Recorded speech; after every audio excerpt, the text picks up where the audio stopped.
गई है। नमस्कार, आप देख रहे हैं MNS न्यूज और मैं हूं प्रभा। आपके साथ चलते हैं छत्तीसगढ़ की कुछ खबरों की ओर। छत्तीसगढ़ के गोडबात में धमतरी कृषि नवाचार और उन्नत खेती के क्षेत्र में अपनी अलग पहचान बनाया है। कृषि नवाचार और उन्नत खेती के क्षेत्र में अपनी अलग पहचान बनाने वाले धमतरी जिले ने एक बार फिर गौरव हासिल किया है। जिले के ग्राम हथबंध विकासखंड कुरुद के उन्नतशील एवं जैविक कृषक थानेंद्र साहू का चयन राज्य स्तरीय डॉक्टर खूबचंद बघेल पुरस्कार हेतु किया गया है। यह प्रथम अवसर है कि जब धमतरी जिले से किसी कृषक का चयन इस प्रतिष्ठित राज्य स्तरीय सम्मान के लिए हुआ है। 5 नवंबर को राजधानी रायपुर में आयोजित राज्योत्सव समारोह में उन्हें यह सम्मान प्रदान किया गया। उनके नवाचार और प्रयासों को देखते हुए उन्हें पूर्व में भी जिला एवं राज्य स्तर पर कई पुरस्कारों से सम्मानित किया जा चुका है। आत्मा योजना अंतर्गत उत्कृष्ट कार्य हेतु उन्हें पूर्व मुख्यमंत्री डॉक्टर रमन सिंह द्वारा भी सम्मानित किया जा चुका है।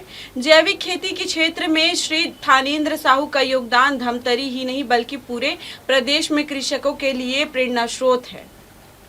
उनके चयन से जिले का गौरव बढ़ा है और यह प्रमाणित हुआ है कि नवाचार, समर्पण और परिश्रम में कृषि को लाभकारी और समाजजनक व्यवसाय बनाया जा सकता है।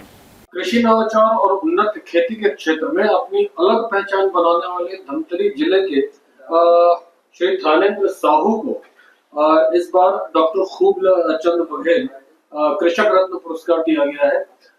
हमारे साथ श्री थानेंद्र कुमार है। आइए इनसे बात करते हैं कि ये जो पुरस्कार इनको कृषि में नवाचार के लिए मिला है, ये आपने किस तरह का नवाचार कृषि में किया, ये हम जानना चाहेंगे। जी सर, नमस्ते। मैं थानेंद्र कुमार साहू, ग्राम हथबंध से।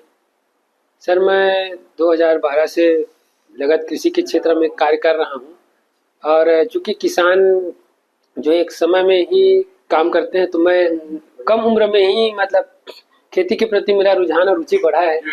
तो लगातार मेरा उद्देश्य है कि नयापन, जैसे युवा जो हमारे किसान भाई हैं जो आज खासकर खेती करना नहीं चाहते, है ना, तो मैं प्रयास रहता है कि हमारे युवा खेती में कैसे आकर्षण हो। तो मैं एक उद्देश्य बना के चल रहा हूँ कि युवाओं को आकर्षण तो आपने इसमें क्या नवाचार किया खेती में, मतलब रासायनिक खेती से अलग आपने ऐसा क्या किया कि आपको आज इतना बड़ा कृषक रत्न पुरस्कार मिला है? मैं जैविक खेती करता हूँ सर, गौ आधारित जैविक खेती, जिसमें मैं अपने घर में ही खाद और दवाई बनाता हूँ और उसी का मैं उपयोग करता हूँ।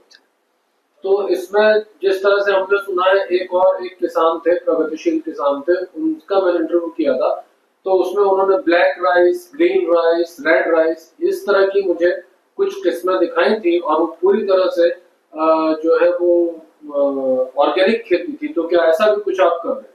जी, मैं अपने घर में सुगंधित धान है, जैसे अपना औषधि धान है जिसमें black rice, red rice, green rice, करहनी धान है, डाबर, तो इस प्रकार से भी मैं लगा रहा हूँ। और इसका ब्लैक राइस को हम लोग उगा के बाहर भी इसका विक्रय कर रहे हैं सर। तो हमारा जो ब्लैक राइस का जो चावल है वो दिल्ली जाता है। हर महीना 1 टन हमने पिछले वर्ष में दिए सर। स्वाभिमान संस्था है, तो हमारे जो जैविक उत्पाद है ब्लैक राइस, रेड राइस, उसको लेते हैं। तो ये जो ब्लैक राइस है, रेड राइस है, ग्रीन राइस है, इनमें क्या फर्क है? ये सर वोट पर्सिन वाला है, इसमें फाइबर रहता है और हमारे जो माता बहन है उसके जो जैसे डिलीवरी के समय खून की कमी है। कौन सा वाला राइस? Black rice. तो ये शुगर फ्री होता है और खून की कमी को दूर करता है। तो इस प्रकार से में बहुत सारे औषधि गुण है सर। और इसके चलते हम जैसे भोजन करते हैं तो भोजन चावल के रूप में भोजन भी मिल जाता है और हमारे स्वास्थ्य को भी ठीक हो जाता है, स्वास्थ्य भी ठीक हो जाता है। तो कहीं न कहीं हमें जो मेडिकल से जो दवाई खा रहे हैं, डॉक्टर के पास से जो दवाई खा रहे हैं, उससे अच्छा है कि हम चावल के माध्यम से हमारे स्वास्थ्य को ठीक कर लिया जाए। छत्तीसगढ़ में, स्पेशली छत्तीसगढ़ में खेती को मानसून का जुआ कहते हैं। जी सर, पूरी तरह से मानसून आधारित हमारे यहाँ जो मैक्सिमम खेती है वो है। तो इस संबंध में आप क्या कहना चाहेंगे? क्या ऑर्गेनिक खेती करने से जो हमारी परंपरागत खेती है उससे ज्यादा किसान कमा सकता है? बिल्कुल कमा सकता है सर, क्योंकि ये जो हमारे जो परंपरागत खेती है जिसको हम टिकाऊ खेती कहते हैं, क्योंकि पहले हमारे जो पूर्वज हैं, हमारे दादाजी हैं, वो बगैर मतलब खाद दवाई की ही खेती करते थे। जैसे आपने मानसून की बात की, तो इसमें मानसून तो आएगा, उसके हिसाब से तो करना ही पड़ेगा, लेकिन जैसे मानसून बारिश नहीं हुआ तो उस स्थिति में हमारे जो परंपरागत खेती है, जैविक खेती, उसमें नमी ज्यादा मेंटेन रहती है, ज्यादा दिन तक सहनशील रहता है ज्यादा।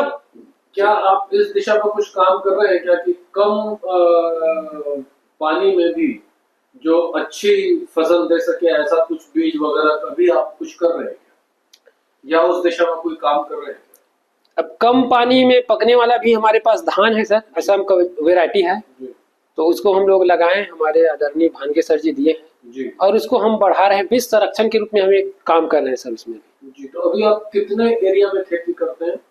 अभी मेरा 11 एकड़ खेती में लगा हुआ है, जी, और अन्य खेत और है जिसमें सामान्य जो मंडी में बेचने के लिए है उसको लगता है। तो जो 11 एकड़ खेती है उसमें अपना सुगंधित किस्म है, औषधि है, और जो कॉमन HMT है उसमें हम करते हैं सर। ये आपको बहुत बहुत बधाई हो कृषि रत्न पुरस्कार की। और मैं खत्म करने से पहले चाहूंगा कि आप अपने कृषक भाइयों को कोई एक ऐसा संदेश दें कि वे भी रासायनिक खेती छोड़कर कृषक मतलब ऑर्गेनिक खेती की तरफ वो।